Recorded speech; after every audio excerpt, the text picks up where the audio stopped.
Hello दोस्तों। तो आज हम पढ़ने वाले हैं कैलेंडर के बारे में। कैलेंडर रीजनिंग एक ऐसा टॉपिक है जिससे सभी एग्जाम में काफ़ी फ्रिक्वेंटली क्वेश्चन पूछे जाते हैं और आपको इससे लगभग 2 से 3 क्वेश्चन हर एक एग्जाम में देखने को मिल जाएंगे। तो आइए देखते हैं कि कैलेंडर से रिलेटेड कोई भी क्वेश्चन कैसे आसानी से किया जा सकता है। तो क्वेश्चन करने से पहले हमें कुछ टर्म्स ध्यान रखना होगा कैलेंडर के बारे में, जैसे सेंचुरी ईयर क्या होता है, नॉन सेंचुरी ईयर क्या होता है, ऑड डेज क्या होते हैं। तो इस तरीके से कुछ हमें टर्म याद रखने होंगे। तो सबसे पहले देखते हैं सेंचुरी ईयर क्या होता है। सेंचुरी ईयर उन ईयर को बोलते हैं जो कि 100 के मल्टीपल हों, जैसे 100, 200, 300, 400। यानी अगर देखा जाए तो इनके लास्ट में कम से कम आपको 2 जीरो एटलीस्ट होने चाहिए, तो उनको हम सेंचुरी ईयर बोलते हैं। ठीक है।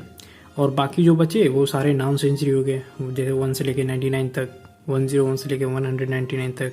ऐसे जो भी 100 के मल्टीपल नहीं है वो हो गए आपके नॉन सेंचुरी ईयर। अब आइए देख लेते हैं ऑड डेज क्या होते हैं। जो भी एक वीक के बाद जो एक्स्ट्रा डेज बच जाते हैं उनको हम ऑड डेज बोलते हैं। Number of extra days in a complete week. ठीक है। जैसे अगर आपको 15 दिन दिया हुआ है तो इसको हम 7 से डिवाइड करेंगे तो जो रिमाइंडर आ जाएगा 1, ये आपका ऑड डेज हो जाएगा। मतलब कंप्लीट वीक के बाद जो भी दिन बचेगा उसको हम ऑड डेज बोलेंगे। और एक होता है नॉर्मल ईयर और लीप ईयर। नॉर्मल ईयर 35 हो गया, 5 टाइम्स 1 16।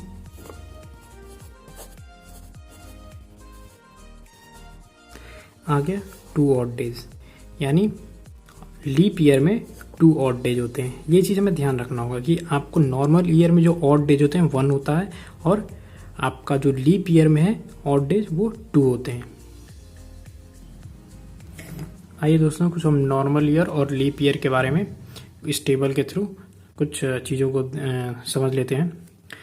सबसे पहले नॉर्मल ईयर में अगर देखा जाए तो 365 दिन होते हैं, इसमें 52 वीक होते हैं और प्लस 1 ऑड डे होता है। यानी नॉर्मल ईयर में आपको 365 दिन, 52 वीक और 1 ऑड डेज होता है। इसमें फरवरी 28 का होता है। ठीक है। और अगर चेक करना है कि कोई नॉर्मल ईयर है या लीप ईयर है तो उसको हम 4 से डिवाइड करते हैं। ठीक है। तो अगर वो 4 से डिविजिबल नहीं है कम्प्लीटली तो वो नॉर्मल ईयर है। लेकिन हमें एक चीज़ ध्यान रखना होगा कि जो हम ईयर देख रहे हैं वो नॉन सेंचुरी ईयर होना चाहिए, यानी वो 100, 200, 300 मतलब 100 का मल्टीपल नहीं होना चाहिए। अगर 100 का मल्टीपल है तो वहाँ हमें चेक करने के लिए हमें 400 से डिवाइड करके चेक करना पड़ेगा कि ये नॉर्मल ईयर है या लीप ईयर है। क्योंकि अगर जैसे 1900 है, ठीक है, तो अगर हमें इसे चेक करना है कि ये नॉर्मल ईयर है या लीप ईयर है तो इसको हमको 400 से डिवाइड करना पड़ेगा। और अगर ये 400 से कम्प्लीटली डिविजिबल नहीं है तो ये नॉर्मल ईयर है। यानी जैसे कि आपको 100, 200, 300 रिमाइंडर मिल गया तो वो हम समझ जाएंगे कि ये नॉर्मल ईयर है। ठीक है। और अगर नॉन सेंचुरी ईयर है तो फिर हम 4 से डिवाइड करेंगे, अगर वो डिविजिबल नहीं है तो वो आपका नॉर्मल ईयर जाएगा। इसी तरह अगर हम लीप ईयर का देखें तो लीप ईयर में 366 दिन होते हैं, 52 वीक होते हैं और प्लस इसमें 2 ऑड डेज होते हैं। नॉर्मल ईयर में 1 था, यहाँ पे 2 हो रहा। इसमें फरवरी 29 की हो जाती है। अब अगर नॉन सेंचुरी ईयर है तो हमें चेक करना कि लीप ईयर है कि नहीं है, तो 4 से डिवाइड करेंगे। अगर कम्प्लीटली डिविजिबल है तो आपका ये लीप ईयर होगा। ठीक है। जैसे 2020, 2016, 1988, तो ये 4 से कम्प्लीटली डिविजिबल है, यानी ये लीप ईयर है। ठीक है। अगर सेंचुरी ईयर दिया है और उसको चेक करना है कि ये लीप ईयर है कि नहीं है तो उसको हमें 400 से डिवाइड करना पड़ेगा। अगर हम 400 से डिवाइड करते हैं और आपका रिमाइंडर 0 बचता है तो इसका मतलब वो लीप ईयर है।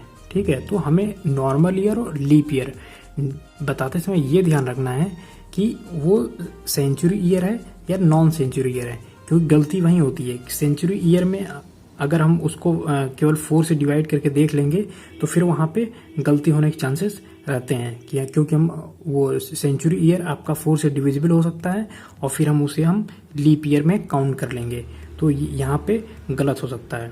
ठीक है। तो इस चीज़ को हमको ध्यान रखना है आगे क्वेश्चन करते समय। आइए दोस्तों तो एक क्वेश्चन देख लेते हैं, कभी कभी एग्जाम में पूछ लिया जाता है कि मैक्सिमम किसी का बर्थडे कितने साल बाद हो सकता है। ठीक है, अगर मान लीजिए किसी का बर्थडे 29 फेब 1896 को है, ठीक है, तो इसका नेक्स्ट बर्थडे कब आएगा। ठीक है, तो 29 फेब 1896 ये है आपका लीप ईयर। ठीक है, तो लीप ईयर है और 29 फेब फिर अब 4 साल बाद आएगा। ठीक है, तो अगर हम 4 साल इसमें ऐड करते हैं, ठीक है, तो ये क्या हो जाएगा 1900।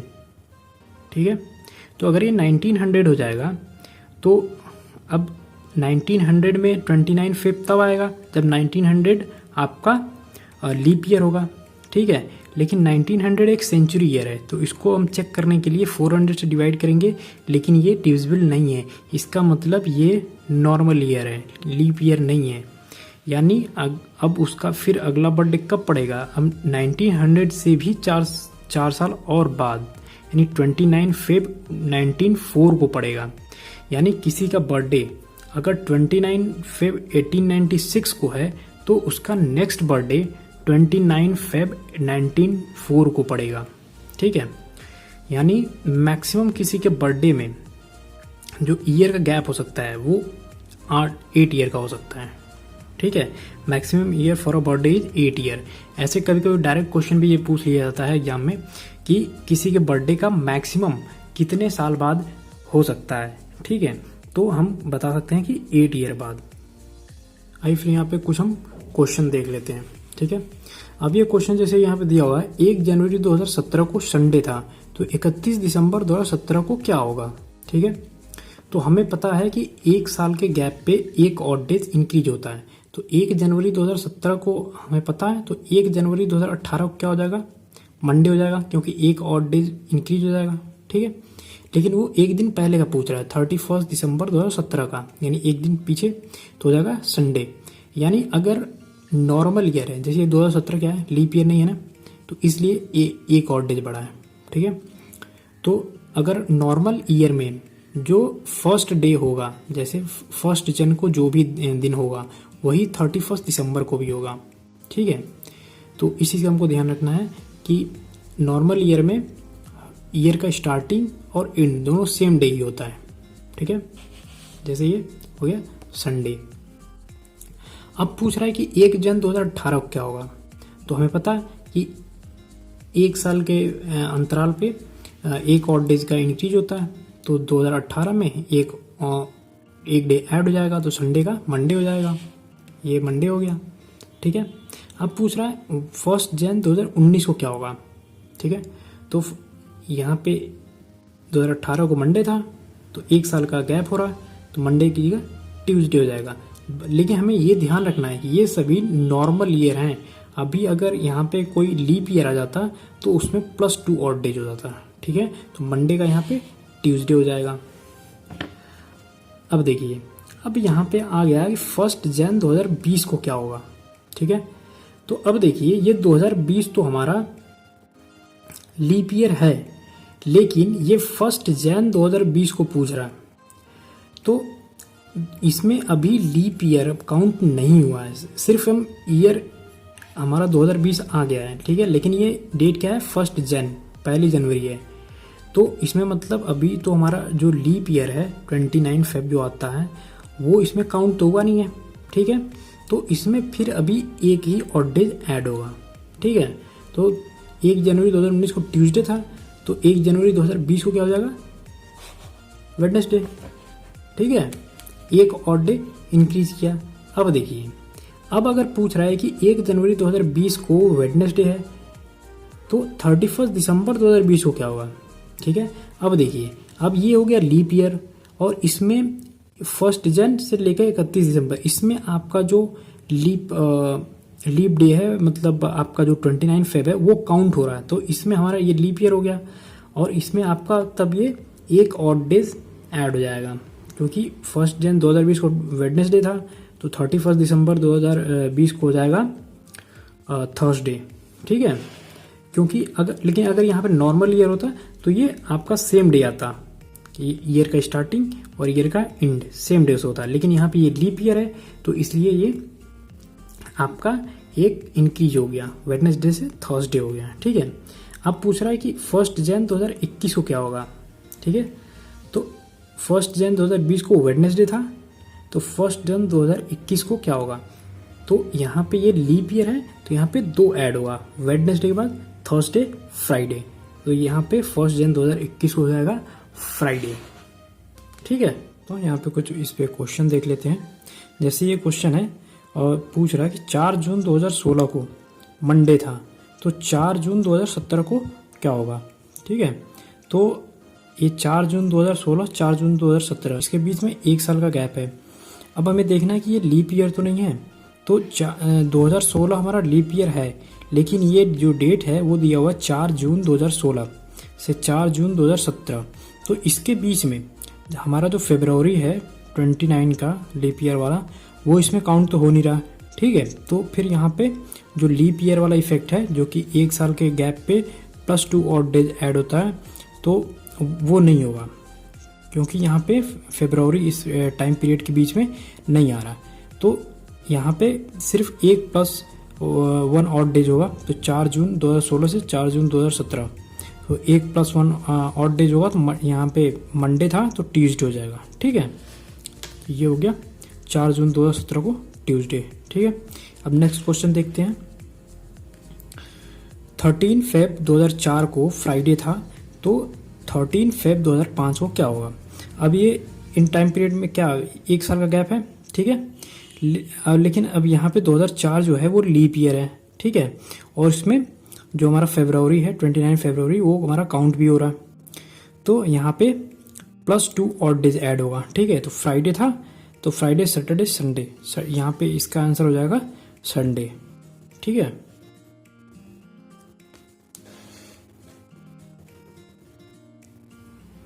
अभी तक के क्वेश्चन में आपको डेट और दिन दोनों दे रहा था। ठीक है, तो और फिर किसी दूसरे डेट पे पूछ रहा था कि कौन सा दिन पड़ेगा, लेकिन अब हमारे पास सिर्फ डेट दे देगा। जैसे कोई तारीख दे दिया 25 अप्रैल 2019। ठीक है, तो अब ये पूछेगा कि ये किस दिन पड़ेगा।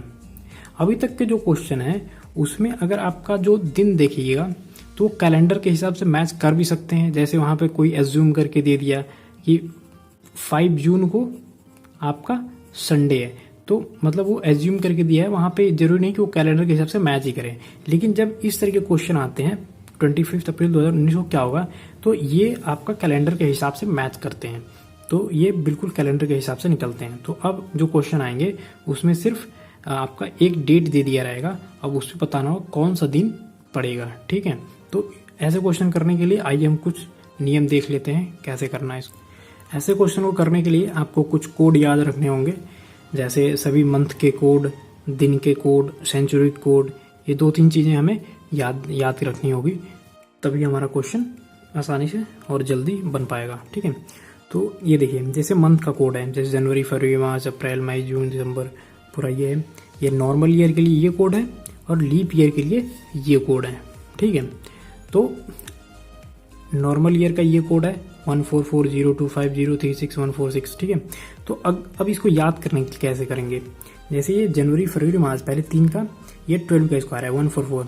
ठीक है, उसके बाद का है 05 का स्क्वायर, मतलब 5 का स्क्वायर, एक जीरो हमने आगे लगा दिया है, 0 to 5। ठीक है, अब ये बाकी 3 का कोड इसके बाद वाला होगा 6 का स्क्वायर 36, एक जीरो हमने आगे लगा दिया 06 का। ठीक है, उसके बाद वाला 44, यहाँ पे शुरू में 12 का स्क्वायर था, यहाँ पे 12 का स्क्वायर +2 146। ठीक है, तो ऐसे हम बस इसको ऊपर वाले को याद रखेंगे तो हमें लगभग कोड याद हो जाएंगे, क्योंकि ऐसे इंडिविजुअली याद करना आसान नहीं है।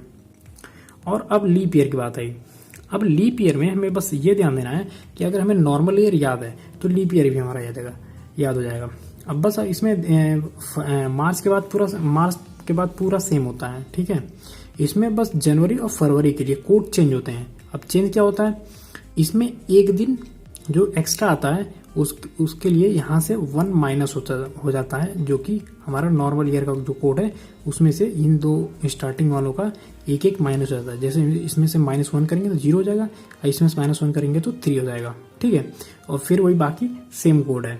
ठीक है, यानी हम नॉर्मल ईयर याद कर लेंगे और जनवरी और फरवरी के लिए हमें वहाँ से 1 माइनस करके वही कोड हम लीप ईयर के लिए भी याद कर लेंगे। ठीक है, अब देखते हैं ये जो आपके दिन के कोड हैं, Sunday, Monday, Tuesday, Wednesday, Thursday, Friday, Saturday. ठीक है, तो हम संडे से स्टार्ट करते हैं। ठीक है, तो संडे से स्टार्ट करते हैं तो 1 2 3 4 5 6 7 या 0 जो भी आपको यहाँ पे रखना हो, 0 चाहे 7।